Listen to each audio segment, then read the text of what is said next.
Hey guys, this is Zona with Eat Your Feelings, and tonight we are going to be making a really special dish that is actually pork loin with carrots and onions. Now I went ahead and picked that specific meal because a friend of mine who I am cooking for is actually dairy-free and gluten-free. With that being said, we do have kind of a really cool seasoning packet that I like to use, and I actually go ahead and put that on with mayonnaise. So if you'll see right here, I do go ahead and mix together the mayonnaise, which is 1 cup, with the full onion seasoning packet. Now I use this specific one, but you can use your own seasoning packet if you prefer something different. Now, I always recommend that you marinate the meat for at least an hour. This helps the flavors really get penetrated really nice before you cook it. So I'm just going to go ahead and get this on here. I'm going to mix the seasoning packet and the mayonnaise together really well so it's well combined. And then I will actually go ahead and get that put on the pork loin itself. And now I use a spatula, but you guys can use whichever one you want. If you want to put it on by hand, go ahead and put it on by hand. I usually prefer to do stuff like that with the spatula just to get an even coat. Neither way is really better. Just a little bit there. But with now having the carrots and the onions, they're a really great option for people that are still wanting to do keto but are not focusing really hard on making sure their carb count is super low. Now the nutrients in the carrots are very, very good for you.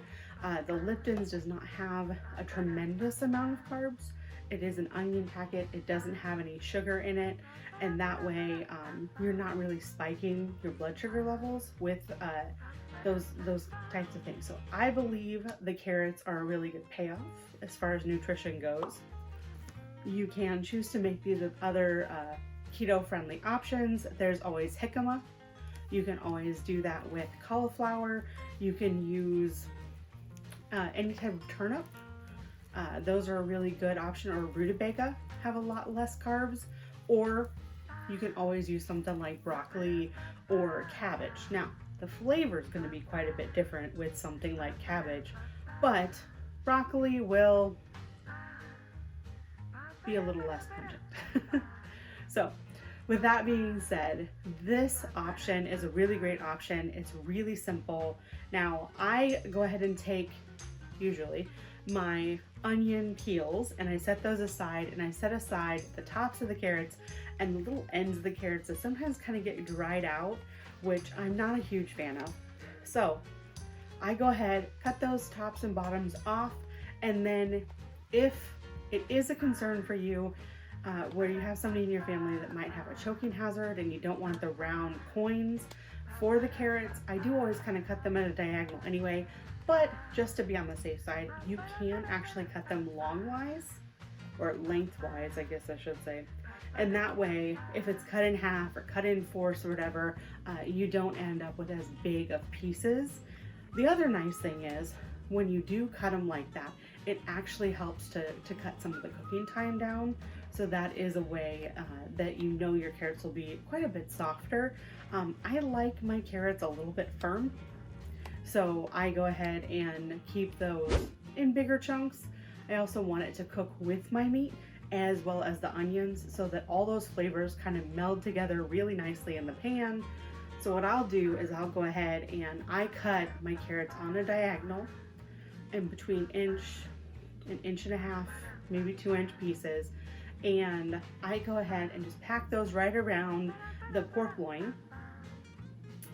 Then from there, I actually have my onions and I just slice them up. I leave them in big chunks because I like the flavor of the baked onions. I like how it all comes together and kind of takes on the flavors of everything together, so it's really, really good for me. But with anything to do with pork loin, you want to make sure that it is cooked all the way through. You never want to have any sort of raw vegetable at all. So when I'm doing this, I make sure I actually have a meat thermometer, and I will go ahead and temp the meat to make sure it is the right temperature when I'm going to pull it out of the oven. So in the pan, I have my pork loin that's already been sitting and marinating for at least an hour. Now you guys can do this overnight. If you have time to do it the night before, that's perfect. If not, and you're like me and you have more of a time crunch, just getting home from work, and you still want to make dinner special, it's going to be just fine. Go ahead and marinate it while you're getting your rest of your veggies and stuff put together and prepped, and it'll go together really well. Now, I went ahead and I put everything in the pan, and then I do cover it with tin foil, just kind of wrap the edges down. Now my pan personally is a family heirloom pan that was my Uncle Brian's lasagna pan.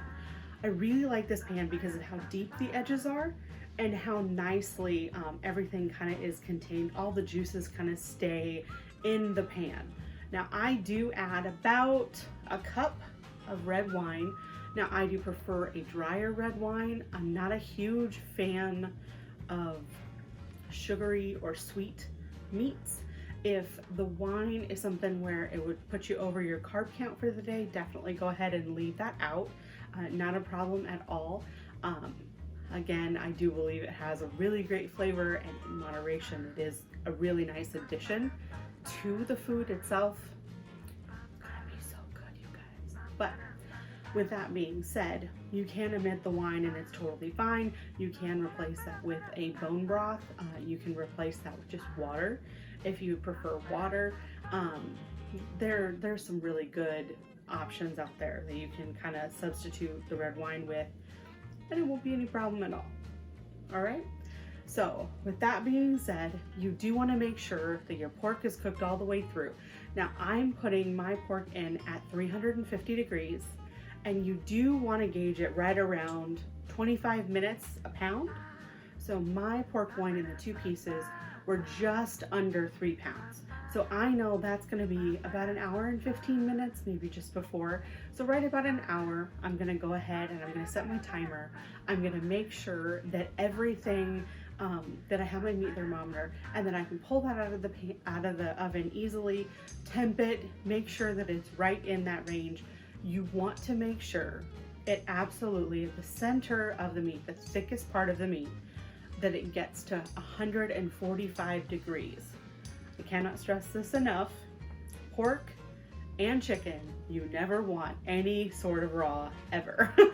So once you have that internal temperature and the internal temperature is good, I do go ahead and just kind of, usually right around an hour, I'll pull the foil off just for the last 15 minutes or so, just to kind of brown up some of the onions that we had on top and the outside of the meat, just to kind of crisp it up a little bit, makes it look really pretty.